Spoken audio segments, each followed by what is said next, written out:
దేవునికి మహిమ కలుగును గాక. క్రీస్తునందు ప్రియమైన దేవుని వాళ్ళారా, బాగున్నారా? దేవుని కృపలో మనమందరం బాగున్నాం. మనమందరం బాగుండాలని దేవుడు ఎంతగానో ఆశిస్తూ ఉన్నారు. ఈ దినాలలో మరి దేవుని యొక్క సంరక్షణలో, దేవుని యొక్క కృపలో మనల్ని భద్రపరుస్తూ మరి ఆయన మనల్ని ఎంతగానో ప్రేమిస్తున్నారనే సంగతిని నేర్చుకుంటూ మనం ముందుకు వెళ్ళటానికి దేవుడు ఎంతగానో కృప చూపి ఉన్నారు. రండి, ఈ దినం కూడా ఒక దేవుని మాటను మనం అందరం కలిసి నేర్చుకొని ముందుకు వెళ్దాం.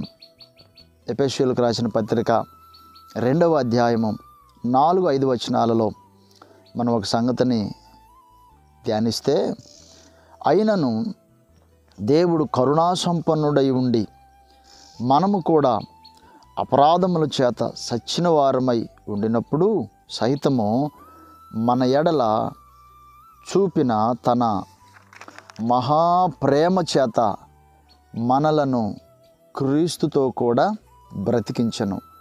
కృపచేత మీరు రక్షింపబడి ఉన్నారు.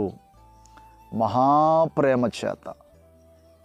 ఏమండి, దేవునికి మన ఎడల మహాప్రేమ,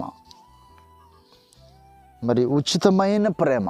ఆయన కరుణా సంపన్నుడై ఉండి సచ్చిన వారమై ఉండగా, మొదటి మానవుడు ఆదాము దేవుని యొక్క మాట వినక సచ్చిన స్థితిలోనికి వెళ్ళిపోయి ఉన్నాడు. నా మాట ఎప్పుడైతే వినవో నువ్వు నిశ్చయముగా సత్యదవు అని ప్రేమ కలిగిన ప్రభు అన్నారు ఆదాముతో. అయితే భౌతికంగా శారీరపరంగా చనిపోలేదు, కానీ ఆత్మీయంగా చచ్చిపోయినాడు. ఆ తర్వాత తన ఇష్టానికి జీవించటానికి తన యొక్క ఆ పరిస్థితి అంతా కూడా దయనీయంగా అయిపోయింది. అతని ద్వారా తర్వాత ఆ సంతతి అంతటికి భూమి మీద జీవిస్తున్న యావత్ ప్రజలందరి మీదకి దేవుని యొక్క ఉగ్రత,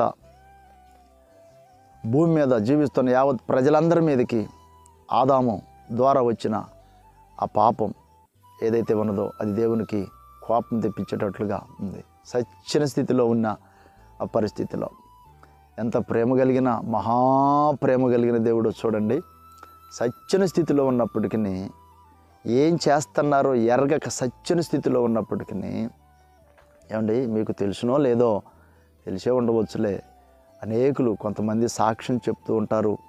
నరహంతకులు సాక్ష్యం చెప్తుంటారు, దొంగల సాక్ష్యం చెప్తుంటారు, మరి వ్యభిచారులు భయంకరమైన ఊబిలోనికి కూరుకుపోయిన వారు సాక్ష్యం చెప్తుంటారు. నా దేవుడు నన్ను రక్షించి ఉన్నాడు, నా దేవుడు నన్ను కాపాడి ఉన్నాడు, నా దేవుడు నన్ను లేవనెత్తి ఉన్నాడు అని మీరు వినున్నారో లేదో.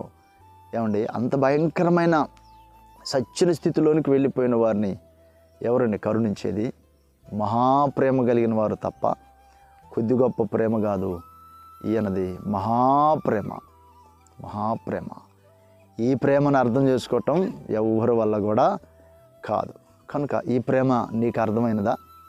ఈ ప్రేమ గురించి చాలా రోజుల నుంచి వింటూ ఉన్నావు, అర్థం చేసుకున్నావా? ఇంకా నీ మీదే నువ్వు జాలిపడి ఇంకా నన్ను ఎవరు ప్రేమించటం లేదు, ఇక నేను ఇంతే అని అలా అనుకుంటున్నావా? మహాప్రేమ, ఉచితమైన ప్రేమ, నీ పట్ల దేవునికి ఉన్న ప్రేమ. కనుక దేవుని వైపు చూడు.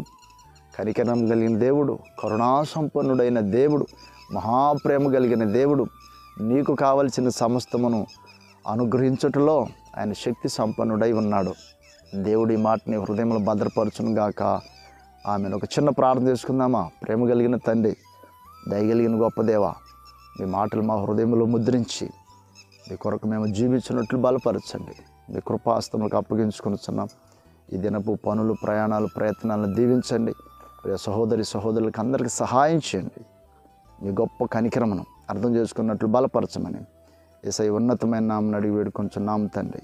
ఆమేన్. మన తండ్రి అయిన దేవుని ప్రేమ, మన రక్షకుడైన యేసుక్రీస్తు ప్రభువారి కృప, పరిశుద్ధాత్మ దేవుని సన్నిధి సహవాసం మనకందరికీ తోడై నడిపించును గాక. ఆమేన్. దేవుడు నిన్ను ఎంతో ప్రేమిస్తున్నాడు. God bless you.